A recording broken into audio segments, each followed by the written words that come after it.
Hello everyone, আজকে চলে এসেছি আবারও একটা অন্য ভ্লগ নিয়ে।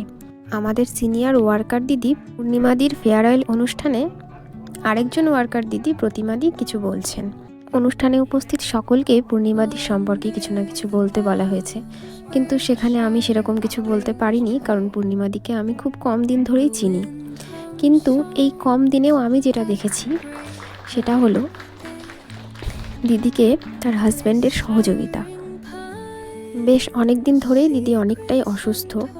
সেই অসুস্থ থাকাকালীনও তিনি কিন্তু তার ডিউটি পালনে কোনো ত্রুটি রাখেননি। তিনি নিজে না পারলেও তার হাজব্যান্ড তাকে সহযোগিতা করেছে। বাচ্চাদেরকে পড়ানো থেকে শুরু করে এভরিথিং যা কিছু আমরা দেখেছি সেটুকুই বলতে পারি। তাদের থেকে আমাদের নতুন প্রজন্মের আরও অনেক কিছু শেখার আছে, কী করে খারাপ সময়েও একে অপরের পাশে থাকা যায়।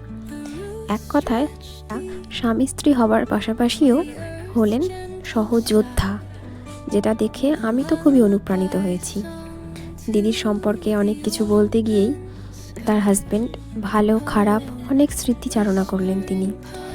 বলতে বলতে একসময় তিনি কেঁদেও ফেলেছিলেন একটু। আসলে কি, এই রিটায়ারমেন্টটা যেন দিদির একার নয়, তার হাজব্যান্ডেরও। কারণ প্রতি মুহূর্তে দিদিকে তার ডিউটি পালনে সাহায্য করেছে তার হাজব্যান্ড। শেষে একটা কথাই বলবো, যে কর্মবিরতি ঘটছে, জীবনে তো বিরতি ঘটছে না। আমাদের শেষ নিঃশ্বাস পর্যন্ত আমাদের প্রত্যেককেই আমাদের ডিউটি পালন করে যেতেই হবে। কখনো কারোর মেয়ে হিসেবে, কখনো কারোর স্ত্রী হিসেবে, কখনো কারো বোন হিসেবে, কিংবা কখনো কারোর মা হিসেবে। এভাবেই জীবনটা চলবে। দিদির বাকি জীবনটা সুস্থভাবে হেসে খেলে কাটুক, এই প্রার্থনাই করব। এই বিদায় অনুষ্ঠানে সকলেই খুব আবেগপ্রবণ হয়ে পড়েছে।